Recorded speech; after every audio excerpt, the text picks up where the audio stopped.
Welcome back. This is week 9, lecture 1, the Russian Revolution and the Failure of the Peace. Now, this lecture follows very naturally upon the previous lecture on the Great War, which today we know as World War One. But as I said last lecture, at the time, kind of looking at history as it progresses forward, it was simply known as the Great War. It's only then with the onset of World War II that we look back and refer to the Great War as World War One. The Russian Revolution um, really is part of the context of World War One. And so even though the Treaty of Versailles ended World War One, that doesn't really mean that that peace led to peace. It didn't settle all of the problems in Europe in any way, shape, or form. And to understand the Russian Revolution, we have to really understand, too, more of some of the background to the Great War. So this lecture very much is part of the background to World War One, even though I talked about the Great War last lecture, as leading into World War One and the Russian Revolution. It is also very much an important understanding for what was going on to understand the world that we find ourselves in today. If you're aware at all in terms of the world situation with Putin in Russia, um, and the problems that are there with the Middle East and the crisis of the Middle East. And we'll be talking a lot more about the Middle East a bit in this lecture, but also then in the next lecture, then thereafter as well in some of the lectures. But also to see some of the tensions within geopolitics today that were really formed in this period. It is a very complex period, very detailed. You have the readings in the textbook, which help. And again, this lecture is designed to help with working your way through the details of the textbook. Um, I also should say, as if this is not already known, that this is not my area of specialty and expertise. I've taught it repeatedly, but still I find it difficult to put together all the details in my head myself. So in some ways, this lecture is my own attempt to wrap my own mind around the complexity of all the details. I mean, World War One is easy. World War Two is easy. We can talk about those. On we go. But to really understand what was going on, we have to get into the almost the minute details of European politics and global politics at the time. So I will try to keep things straight. I hope I don't forget things or mix things up to lead to confusion. But I hope this lecture will help you understand more about the origins of World War One and to help begin to see more of how we have ended up in the situation that we're in. Because this lecture too will talk about the establishment of the Soviet Union, the USSR. And for me, that is still very much a recent past entity. We'll be talking more about that all the way through the rest of the course in many ways, until the very last lecture or so. Um, but I know for you, the breakup of the Soviet Union in 1991 is probably before you were aware. But for me, kind of growing up, that was the context. The Cold War. They'll be getting to later on, talking about that as well. So it becomes a real kind of messy situation. I know that's not a very academic term, but that's really what it is. And it's difficult to kind of put all the pieces together and see the whole construct.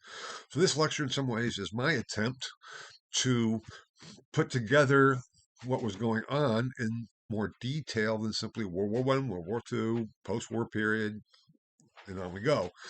Um, to see the complexities involved and how these details have impacted the world that we find ourselves today. So I hope that's enough of a preface. And I mean, I know, do I expect you to know all the details? Well, yeah, at least the details that I'm presenting here. Um, is part of the course material.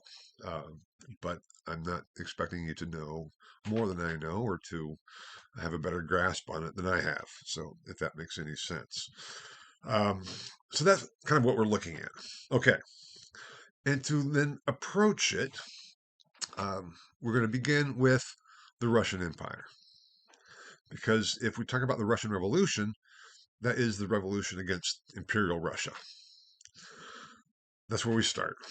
And we'll see it kind of both looking past to see the part of the origins of World War One, and then also I think it will become clear if you follow what's going on in the world today, how that plays into what we're doing here. I mean, Putin has explicitly referenced his goal as being reestablishing the Russian Empire in some ways. The outbreak of the war with Ukraine, their invasion of Ukraine. He gave an address, a public address, which was televised, and I watched the whole thing. It was in translation, of course. And he referenced Peter the Great to reestablish the Russian Empire. And most of the commentators were saying how Putin's goal is to reestablish the USSR. And I'm like sitting there saying, no, that's not what he's doing. What he's advocating for is reestablishing the Russian Empire. So that is kind of what we're looking at now. How he's doing it and why it's kind of like reestablishing the Russian Empire by means of kind of reestablishing the USSR, and there we go. But we'll see how that all works together today. Now, the Russian Empire. There's been talk about Russia in your textbook. I don't know if I've mentioned it before, but it's there because it's always been right kind of on the edge of Europe. Is Russia part of Western civilization? Well, yes and no. It certainly tried to become that. So if we look at the Russian Empire, we have up here the first slide. You see here the Russian Empire 1721 to 1917. And why do I have 1721? Because that is really when it became completely aware. People became aware that that's really the Russian Empire. So in terms of the extent of its control, but it really goes all the way back. So that 1721 date is not very accurate in some ways, especially when we look at the chronology here, because here I have the czars.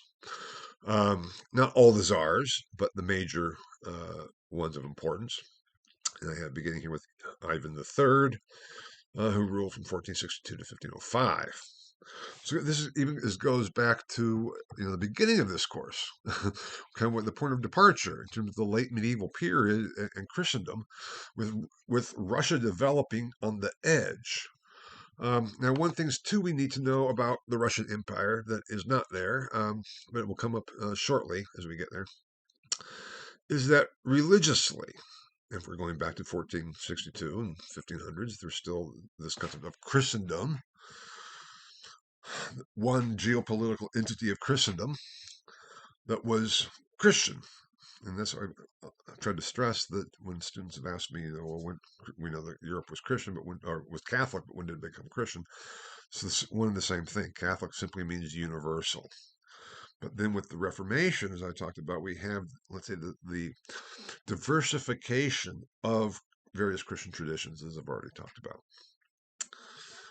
But there was an earlier split between the Orthodox or the Greek tradition and the Latin West. This could go all the way back to Charlemagne, not even before Charlemagne, sorry, to Constantine. When Constantine in 330 CE established the capital of Rome in Constantinople. So there began to be this real split between the Eastern and the Western Roman Empire, with the Eastern Roman Empire being predominantly Greek-speaking, and the western part of the empire being predominantly Latin, and that split just grew and grew and grew.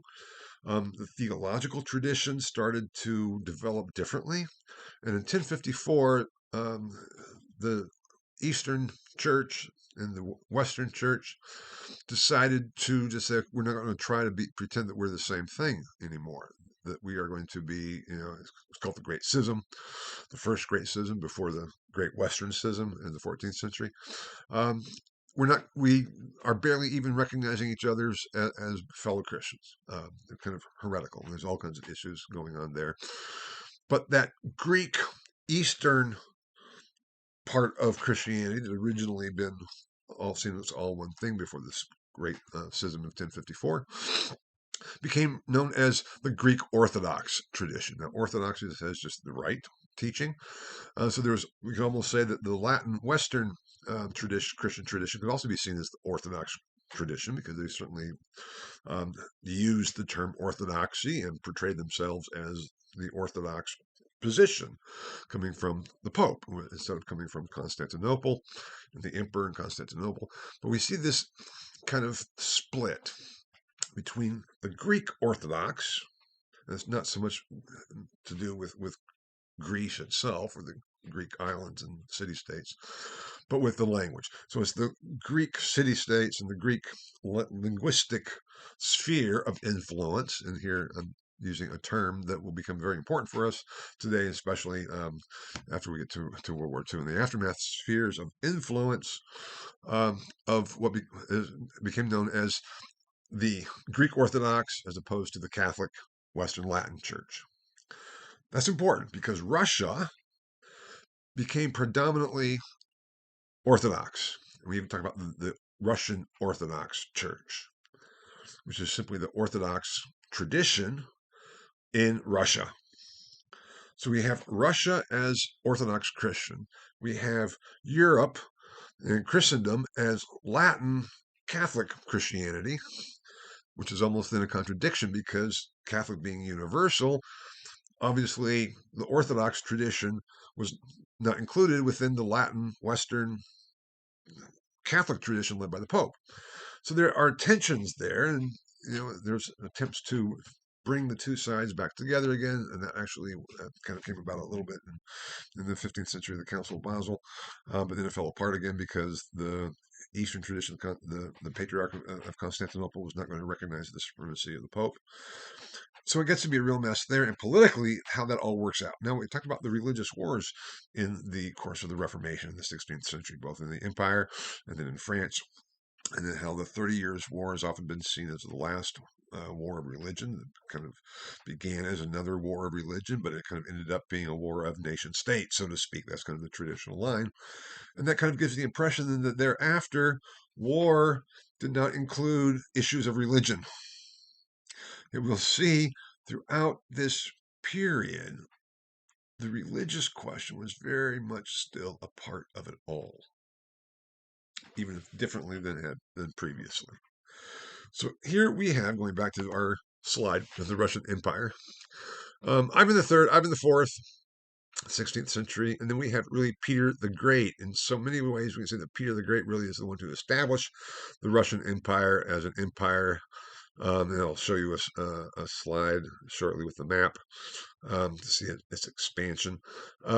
He's known as Peter the Great, and his point was we need to make Russia and Russian Empire more westernized. We should become part of Europe. We should be part of the same thing. After all, we're all Christians. So we started to adopt Western styles of dress, Western styles of education and thought. Peter the First was very much an enlightened monarch, accepted enlightened thought and traditions.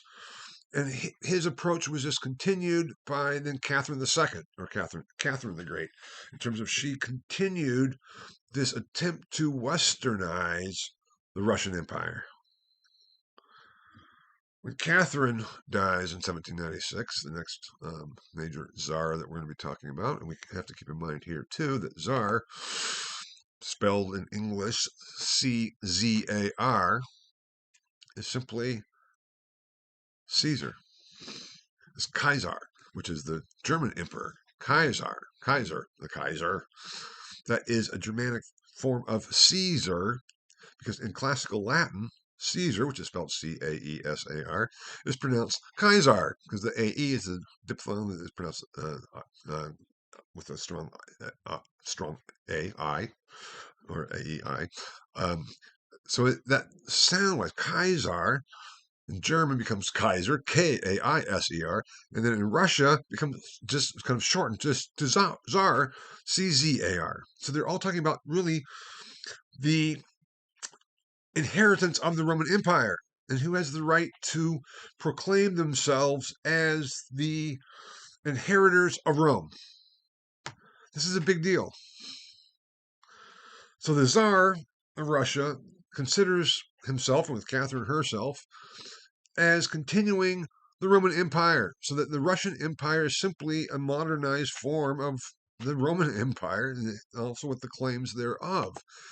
And so Catherine and Peter and then Catherine are trying to westernize the Russian Empire. But when Catherine dies, when Alexander the First comes along as Tsar in 1801, he takes a very different approach. Underneath is the Holy Alliance, because he conceives of the distinction between Russia and the Slavs, the Slavic peoples, to be fundamentally different from the Westerners. And he really advocates for not a westernization, but a stepping back from that and almost, let's say, a Russia first or a Slav first policy of we need to sever ourselves from Western influences. Why are we adopting foreign culture here when we have our own? That was really Alexander's program and position. And that was basically continued by Nicholas I. And we'll talk about let's say, the problems that Nicholas had and the problems of the Russian Empire, which we're beginning to face increasingly from the mid-19th century on. And that kind of approach seemed to fail. Now, I'll be talking about the Crimean War, and that was a major reason for its perceived failure, this Russia First policy, and anti-Western policy. And Alexander II realized, even though he wasn't saying we need to go back to completely westernized, but he realized that there's a lot of problems in Russia. We need to really issue some reforms. And I'll be talking more explicitly about Alexander II in a further slide. Those reforms led then to a reaction to say these reforms are going far too far. And Alexander III, 1881 to 1894, was then a reactionary, trying to undo or to limit the impact of the reforms that Alexander II had established. And it's almost in that kind of reaction to the reforms of Alexander that then Nicholas II kind of continued. And Nicholas II was the last Tsar of Russia. Now, that's kind of the big overview.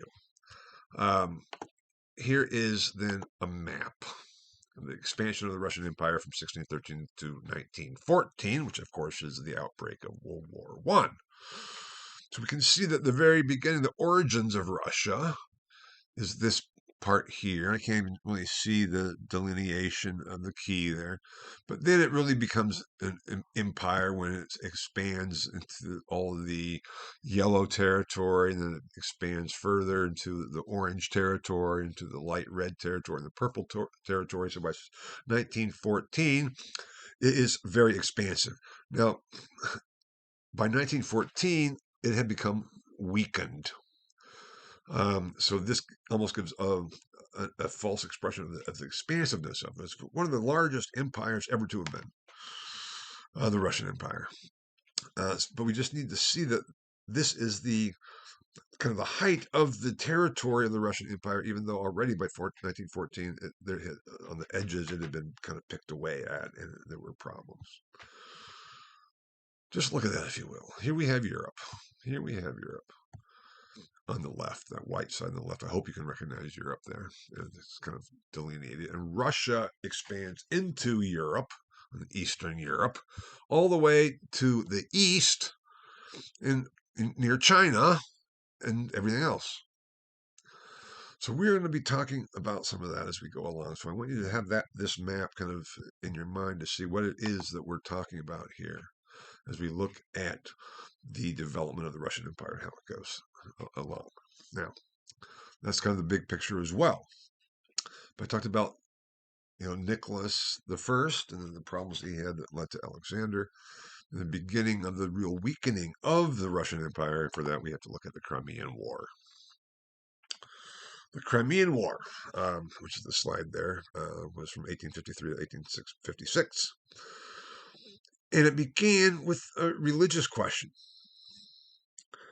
The Ottoman Empire, and I'll be showing maps of the Ottoman Empire shortly, was another major empire at the time. And when we get to the map, I'll point it out. But we have really the issue of we have Europe, and we have the Russian Empire, we have the Ottoman Empire, and within Europe we have the Austrian Empire, the Habsburg Empire. So it's like these three different empires and the tensions that all are going together with them. And then we have, of course, the emerging British Empire. French are pretending to be empire too. So we have like the British Empire, the French Empire, the Austrian Empire, the Habsburg Empire, the Russian Empire, the Ottoman Empire. And how are these empires all kind of working together? Talk about the age of imperialism. I've already mentioned that. That's really what's going on. And to assert one's imperial position also is involved with colonialization and the new imperialism in the territories and the colonies. So it all kind of ties together. But the Crimean War begins really with Napoleon III and Tsar Nicholas I of Russia, their opposition to some of the policies of the Ottoman Empire, because the Ottoman Empire is predominantly Muslim. Islamic. They're predominantly Islamic. It's the Ottoman Turks, and Turk was a term from the later Middle Ages on through the 16th century as a general term for Muslims and for Islam, the Turk. And the Ottoman Turks were a group of Muslims. And their empire, they had established domination within their territorial region. I will talk more about the Ottoman Empire next lecture, actually, in more detail a little bit. And so there are controlled regions that had previously been Christian. And so the issue here was that Nicholas and Napoleon III, Emperor of France, I'm up there, the President of France, 1848 to 1852, and then the Emperor of France proclaiming himself emperor, which lasted until 1870, the Franco-Prussian War, with the unification of Germany and kind of the defeat of the Imperial France and the rise of what would become Imperial Germany. Said that we have a responsibility to protect the Christians within the Ottoman Empire. And of course, Napoleon III, as being president and then Emperor of France, so I want to protect the Catholic Christians. And Tsar Nicholas I says, I want to protect the Orthodox Christians. And so there is this tension between France and Russia trying to allow or to protect segments of the population within the Ottoman Empire from Ottoman dominance with regard to the issue of religion. And that led to this conflict. It's called the Crimea War because if you see the map here, we can see the different, there's the Austrian Empire, the Ottoman Empire, and then up above the Russian Empire and Crimea. Crimea is there at the bottom of the Russian Empire, and it's an issue of whether it's going to be Islamic or Orthodox or Catholic, and it gets to be a real messy situation, which I said I'm not going to go into all the details because I don't know all the details in terms of how the Crimean War all unfolds. It really is the first war when they use when railroads have a major impact, when telegraph has a major impact, and even weaponry is being developed, and so it becomes a broader conflict, and the Ottomans end up winning to an extent because why? France is not going to support Russia. They're against kind of the Ottoman Empire, but they try to work things out. So they're trying to maneuver to counter the influence and impact of the Russian Empire while limiting the Ottoman Empire, at least to the extent of protecting Catholic Christians within the empire. So there are treaties made for the Ottoman Empire recognizes the legitimacy and the equality of Christians, but Russia really comes out the loser in all this in terms of prestige, in terms of having to cede some territory back to the Ottoman Empire, even though this was not necessarily a huge victory for the Ottoman Empire. And it is a real embarrassment to Russia Empire because it also was perceived as France, and then the British who come along too to support not so much for the Ottoman Empire but against Russian incursions and aspirations. And of course, they don't want to deal with the Austrian Empire either, so it becomes kind of a real mess. And so it's not really as such about religion, but it kind of the spark is about we have Christians who are kind of part of us that we need to protect, and then how do we manage all of that led to the Crimean War and the really humiliation of the Russian Empire, which had been building and building and building. Now, this next map here puts it more in context. You can see where the Austrian Empire is labeled there pretty clearly. We see where the Ottoman Empire is labeled pretty clearly in blue, and the Russian Empire is in purple there without it. Persia is there kind of on the side of the Ottoman Empire, and we'll talk more about Persia later as well, because Persia and the Persian Empire had been there for a long time. Going back to Roman times and everything else. That then became eventually, as we'll get to in next lectures and with World War II and so, Iran and Iraq and Saudi Arabia, the Persian Empire, the Persians. But still in, the later mid-19th century on until through World War I, we have Persia. We have the Ottoman Empire, we have the Austrian Empire, we have the Russian Empire, we have the French Empire, the British Empire, and it really is a mess of empires. Now, after the, let's say, defeat of Russia, at least the humiliation of Russia in the Crimean War, that's when the new Tsar Alexander II comes along and says, yeah, we really have some problems too. We need to reform and go back to this westernized approach.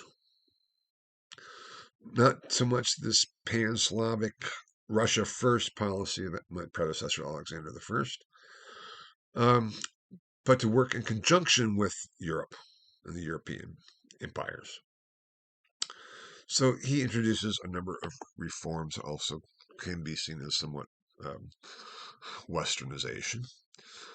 And he ends serfdom in 1861. Now, if this makes any sense to you, put things together.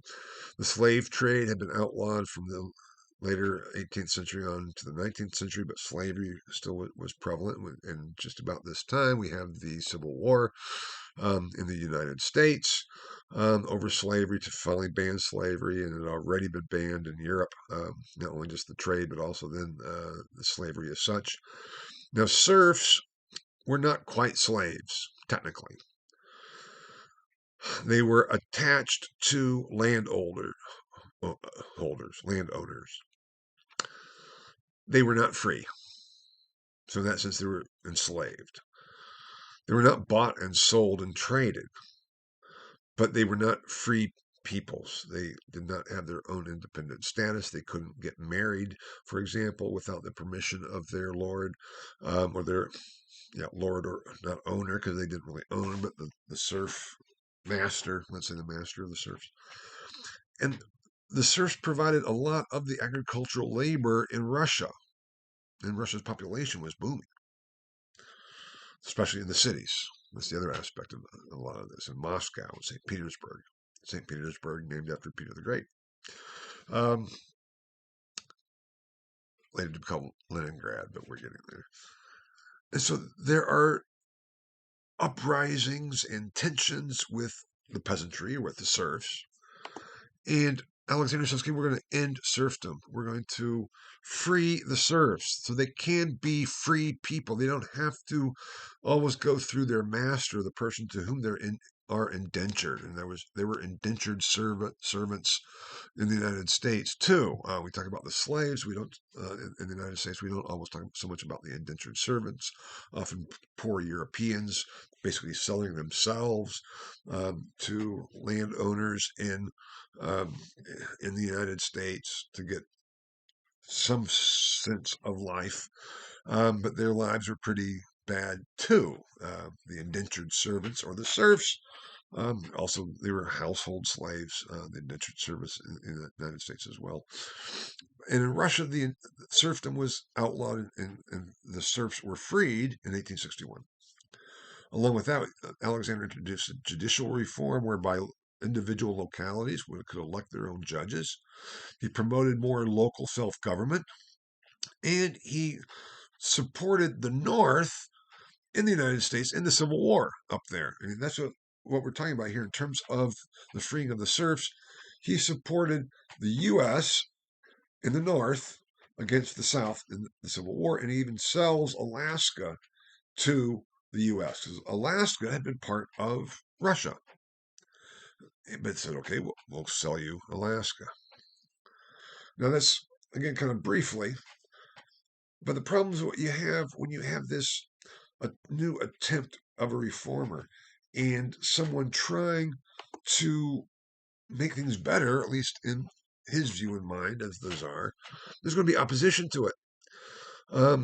So it's kind of this back and forth of Russia first policy, let's say conservative, reactionary.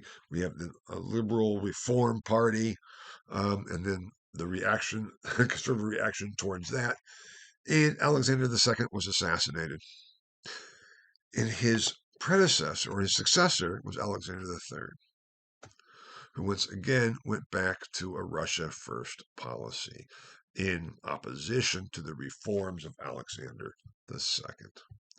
And that really brings us to the context of the end of the 19th century, beginning of the 20th century, and what was going on there in terms of with Russia in this very tense situation between, some ways we can say, the conservatives and the liberals, with the conservatives wanting to go more along the lines of Alexander I and Alexander III, and the liberals go even further than Alexander II, especially in terms of the intelligentsia, which actually was a term coined at this time in Russia to refer to Russia intellectuals, Russian scholars, Russian students, Russian academics who are advocating for change and reform in Russia, especially in light of the social problems that were going on, the tensions, especially with the freed serfs. It's one thing to say the serfs are free,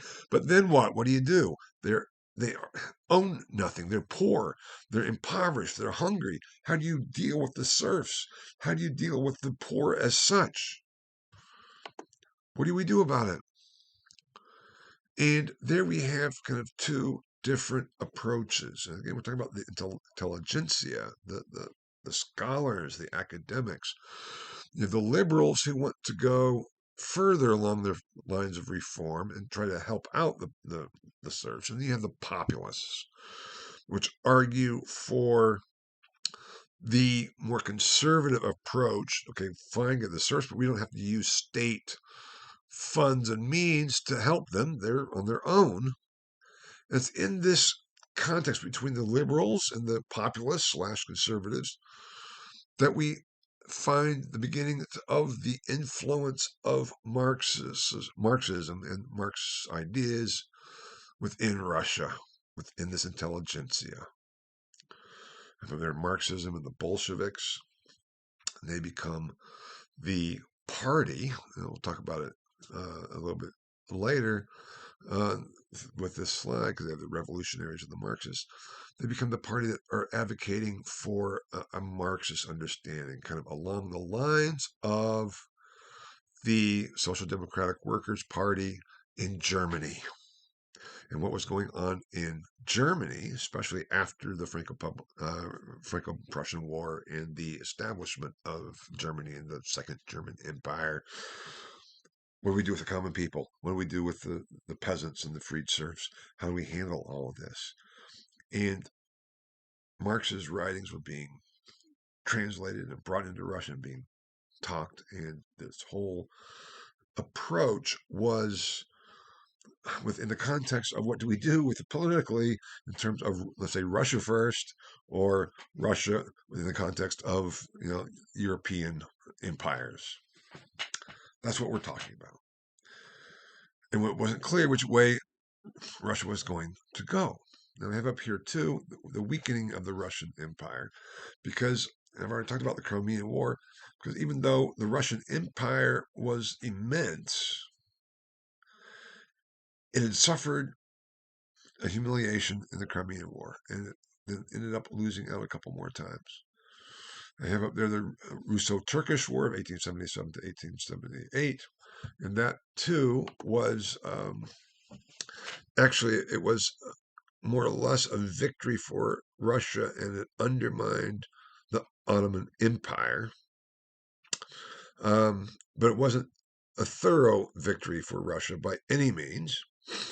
Also, still had problems with France and Germany and what have you. Russia had sided with Prussia in the Franco-Prussian War, but was also kind of wary of the new German Empire, even though Bismarck was very much, very much Prussian. And so the Second German Empire, with the unification of Germany, was strongly Prussian in that sense.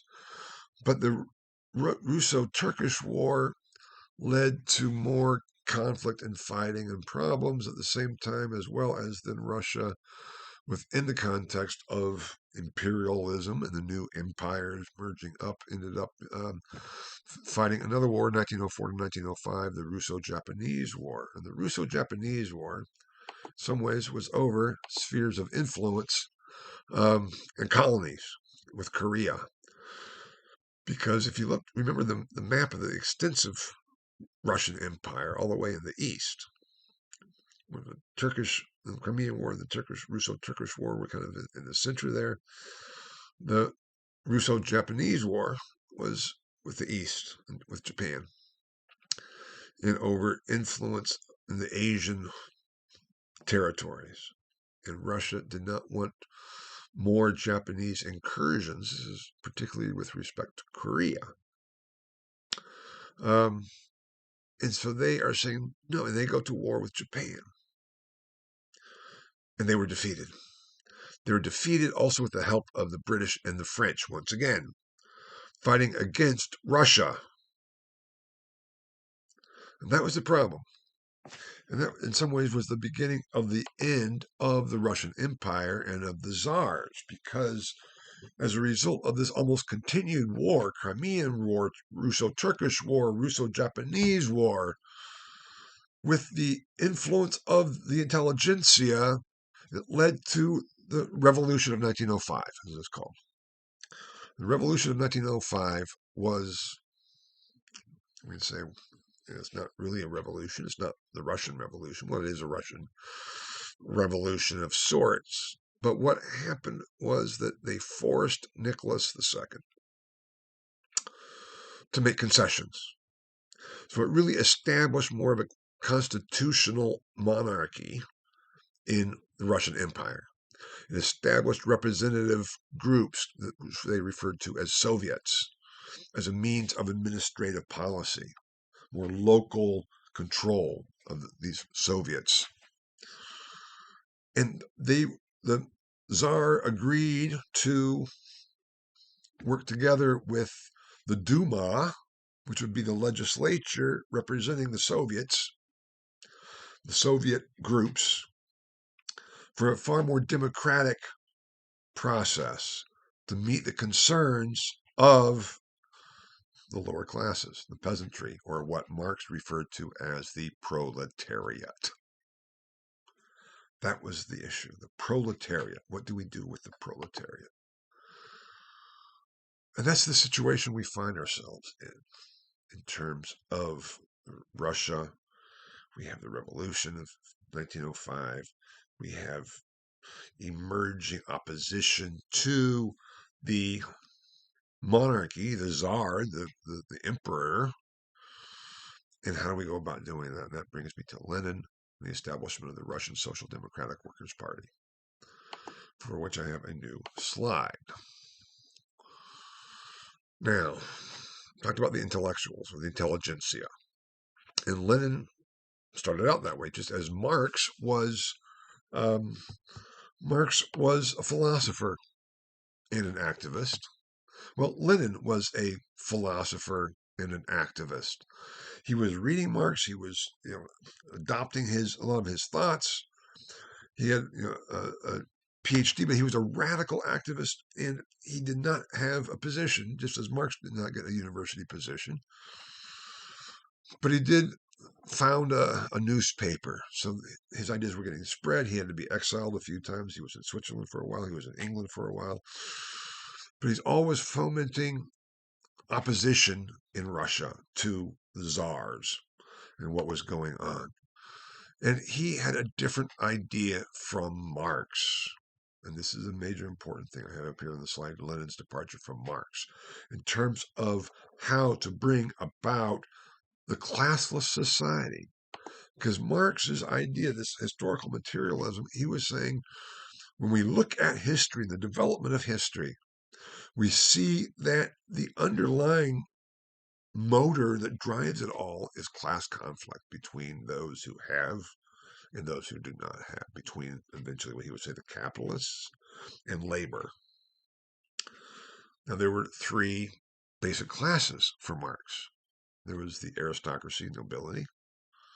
There was the bourgeoisie, the business class, the upper classes, the artisans, whatever we have. And then there's everybody else, the proletariat. Very much in keeping with this threefold model, just the clergy for Marx. We got to get rid of the clergy. But that's what it was all about. And for Marx, this was a natural process. And he sees it as eventually leading to a classless society when the proletariat finally achieves class consciousness and brings about the proletarian revolution. In Marx's time, there's already with the bourgeois revolution, with the French Revolution, the revolutions of 1848. It's like that has already taken place. We're waiting for that next stage to come about, the proletariat revolution, or the revolution of the proletarians. That will come, says Marx. But it's a natural process. We can advocate for it. We can be activists. We can call for the workers of the world to unite to try to make sure that they come to a class consciousness that can then affect this final revolution and the establishment of a classless society, because then there'll be peace and prosperity for everyone. That was the idea. So I have up there the three stages for Marx and Engels. First, there had to be the bourgeois revolution, which had already occurred in Marx's writing. Then there had to come the yet to come revolution of the proletariat, and then the establishment of the classless society. Lenin said, no, we can't wait for this. We have the bourgeois revolution, and now what we must do is have the state, the government, step in and establish itself by force the classless society on behalf of the proletariat. That is a huge difference. So often what is thrown around as, damning Marx and Marxism is really Leninism within Stalinism, because Stalin continues that, as we'll see in subsequent lectures. Because Lenin takes Marx's theory of historical development and says, we are going to force the issue and make it happen. It's not just a process that we are recognizing. We can bring this about. Marx himself, did he not say that heretofore philosophers have only interpreted the world? The point is to change it. It's almost Lenin saying we are going to change it. But we're going to do it by force. Whereas Marx, we do it by activism, by education, by teaching people and having, again, the proletariat come to their own understanding of the power that they have. Just think about it for a minute. If we look at the proletariat as labor, in the United States today, for example, and I'm not advocating for this. I'm not saying it's, practical either. What if all labor went on strike? No, we had issues of the strike of the auto workers, of the screenwriters. We know what strikes can do. What if everyone who was not a capitalist, who was not in that upper, 1% or upper 10% or whatever, but workers, all united and worked together and said, no, we have to change things? What do you think would happen to the United States in terms of being able to continue functioning? You say, well, probably wouldn't. It would probably lead to war. Yeah, because the government would not allow that to happen. That's probably true. But the point is that power, because it would bring the government and business and the capitalists to their knees if the workers did that, all united together. So and the capitalists, the wealthy, realize that. And so they have a vested interest to function in a way that will prevent that unified class consciousness. Lenin's approach was saying, okay, we're not waiting for that to come about. We are going to force it to happen. So it'd be like saying, okay, we're going to use the state to force all workers to strike, so to speak. Now, that is the reason I use this analogy, because it's not going to really work, as we've seen, as history taught us, so to speak, because it is not a natural process that Marx advocated for. Whether he was right or wrong is another question, but he didn't see it as a policy to enforce and implement and enforce. And that was what Lenin was doing.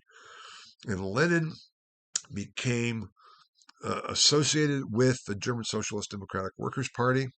No, excuse me, with the Russian Socialist Worker, called the Bolsheviks. But we have here the establishment of the Bolsheviks, this new party that was going to be a Marxist socialist party. From the intellectuals, took inspiration from the establishment of the German Socialist Democratic Workers' Party, or the Sozialdemokratische Partei Deutschlands, or the SPD, which is still a functioning political party within Germany today, the SPD, which was established in 1875. And the intelligentsia were reading and being influenced by the German Social Democratic Workers' Party. And they found and they joined with the Russian Socialist Democratic Workers' Party, and Lenin was instrumental in getting that established. In 1898, the Russian Socialist Democratic Workers' Party. And there was this tension between the Mensheviks, which was seen as the minorities because it was all based on Minsk, the city of Minsk where it was founded, and then the Bolsheviks, which just means a majority. Into then how do we proceed and go further? We have our kind of our platform, but what do we do about it? And the Mensheviks were saying, no, we need to work in conjunction with the bourgeoisie to oppose the czar, to oppose the nobility and the traditional structure in our country. The Bolsheviks said, no, we need to, forget the bourgeoisie because they're never going to do anything other than they kind of are too close to the nobility and the czar anyway. We just focus on the proletariat. And the Bolsheviks went out, and Lenin was the leader of the Bolsheviks and the leader of the party, the Russian Socialist Democratic Workers' Party. And in 1902, one of his famous articles that he published was "What is to be done?" And that is when he really set out his vision of we need to bring this about. And this was the context then for the Russian Revolution of 1905, at least as a beginning to gain concessions from Nicholas for at least a more democratic structure. And that is where we find things when Lenin and the Russian Social Democratic Workers' Party, having successfully, let's say, achieved the Russian Revolution of 1905 to the humiliation of Nicholas and to the continued humiliation of Imperial Russia, which had suffered several imperial nations, we have the problems of World War I breaking out. Now, here is a map of World War I at the time. We have the Russian Empire there, the Austria-Hungarian Empire there, the Ottoman Empire there, Bulgaria, the German Empire, France, Great Britain. On we go. That is kind of the map. Now, the establishment of the Soviet Union up here. We have Russia and World War I in the context of the Russo-Turkish War. What was that about? I should have mentioned more before. That was about, again, not only with the religious question, but the independence of the Balkans. The Balkan states. The Russians said we're actually Slavic, but the Ottoman Empire said no, they're more Turkish. Russia supported the independence of the Balkan states against the Ottoman Empire, and they had their independence, and one of these was Serbia. So Russia was allowed with Serbia against the Ottomans for freedom with the Austrians. Because the Russian Empire also was supportive of the Prussians, and here I'm talking about the Tsar, the policy of the Tsar, and the intelligentsia, the new Bolsheviks, were very influenced by the German Socialist Democratic Party. They allied too with Germany. The Austrian issue then gets to be the problem, because what happens?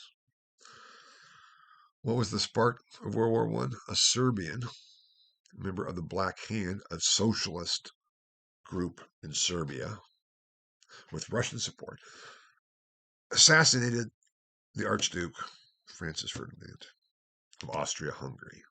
So all of a sudden, Russia is supportive of Serbia. Austria-Hungary, which is more the German aspect, the Habsburgs, still, in many ways, then declares war on Serbia, which then Russia declares war on Germany, and it goes from there and there and there and there with the secret treaties that I talked about before with alliances and who is allied with whom. We need to make those open and go from there.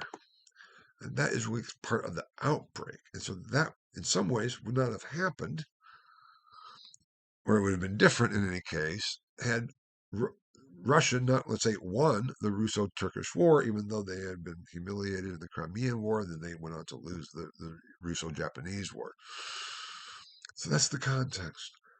And the Tsar, and they're all kind of related, I think they're first cousins, the Tsar and the Kaiser, is fighting against Germany because of these issues.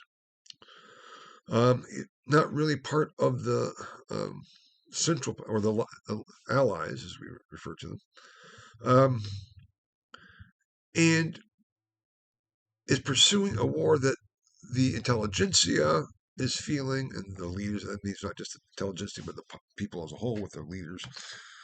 So this is just going to lead to another catastrophic loss for Russia. And in fact, Lenin is arguing we should get out of this war.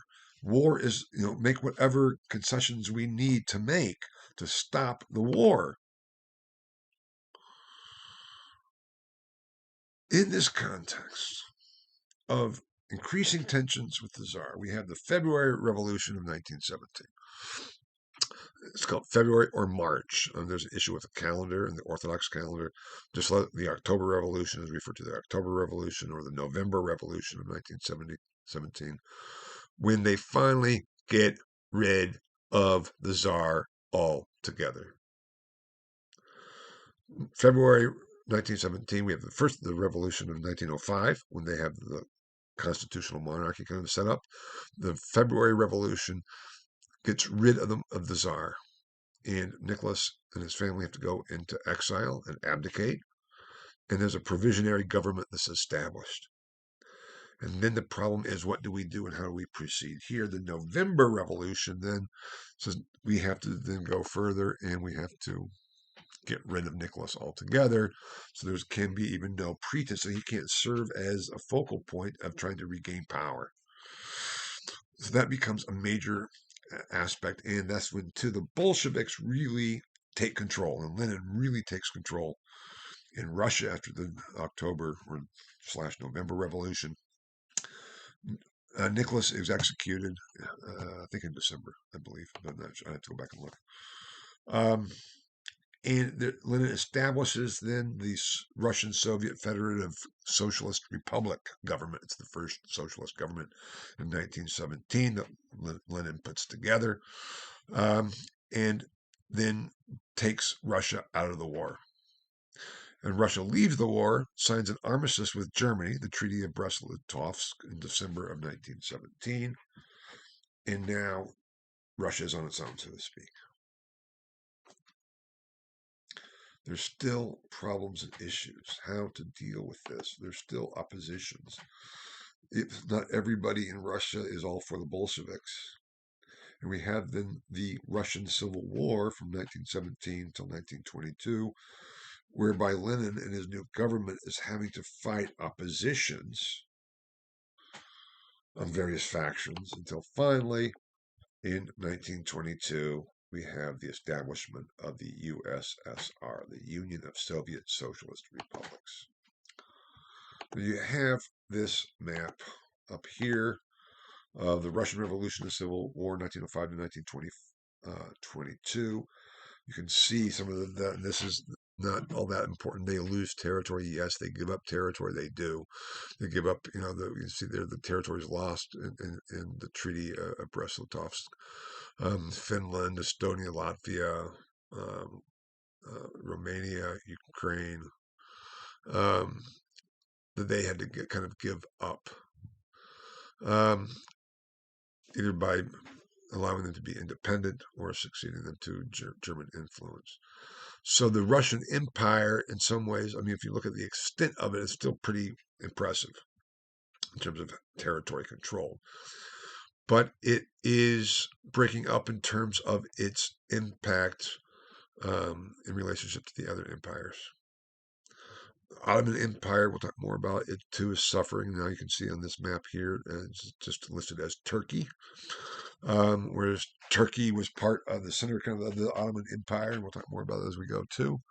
As a result of World War I, the breakup of the Ottoman Empire. We'll talk a lot more about that next lecture and the subsequent lectures. And so Russia is being transformed, no longer an empire led by a czar, but a socialist republic, even if it controlled quite an extensive amount of territory. And here I have a map too. This is from 1984, but just to see the extent of the Soviet Union and the Russian Soviet Federative Socialist Republic. That was what Lenin first established in the Soviet Union. All of those areas, all part of the spheres of influence, because the Soviet Union includes all those different territories. So it's not just the white, that's the Soviet Federative Socialist Republic, controlled by the Bolsheviks and Lenin. Then let's say satellite states within the sphere of influence of Russia includes then the Balkans, includes Latvia, Estonia, Ukraine, etc., Georgia. All of those were part of the Soviet Union. So we have here the USSR, whereby we're back in the USSR, if you know the Beatles song. Still a large territory. And that came about because of the Russian Revolution. That came about because of Lenin and the intelligentsia and Marx, and where we're all going with that came about, even though the Great War was settled with the Treaty of Versailles in 1919.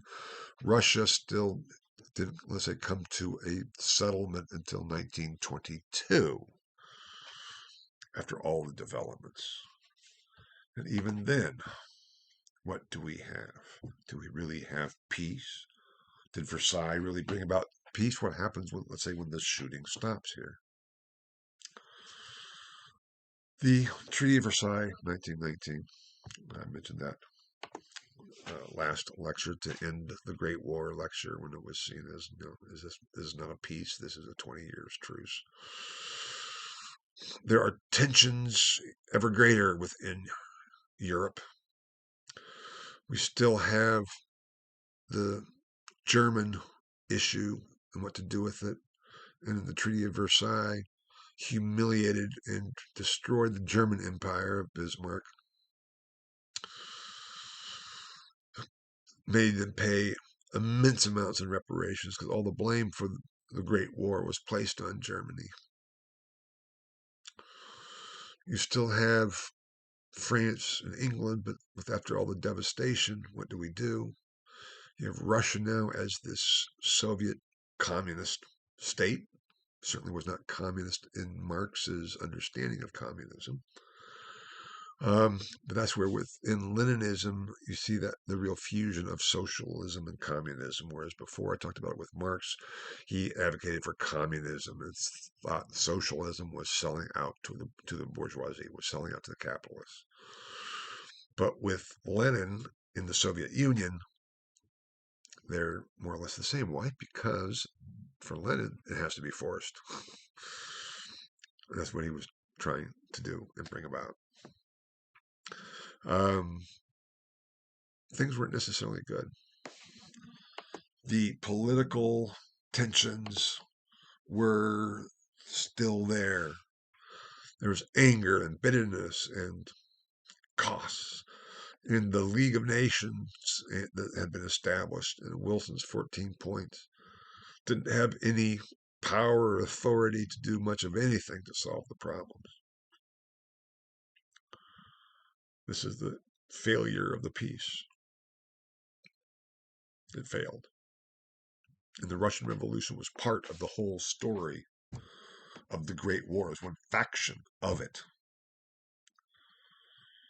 and prepared the the ground for either the further continuation of the Great War or the outbreak of a second World War, which we will see not next lecture, but the lecture thereafter, next week's lectures. I hope you can see the connections with what we're talking about today. Obviously, not all of them, but when we talk about Putin and Ukraine, we're talking about how to manage the tensions that are going on, why Turkey is a problem for NATO, because I'm not sure when they became part of NATO, but they had been the seat of the Ottoman Empire, which was then seen as the other and the problem. And we'll see next lecture too the whole problem of the Middle East in all of this, because the Middle East, what we call today the Middle East, and the problems that are there, was thoroughly part of the Ottoman Empire. But we'll get there when we get there. I hope this has helped. From this point on, from this lecture on, I think the necessary understanding for the world in which we find ourselves will just continue to see, have more, make more sense of, how do we get here? How do we get here? What's going on? Because history, as I've said from the very beginning, is not about the past. It's always about the present. Why are we studying this? To understand the world we live in today. It's also fascinating. Thank you so much, and we'll see you again soon. Bye-bye.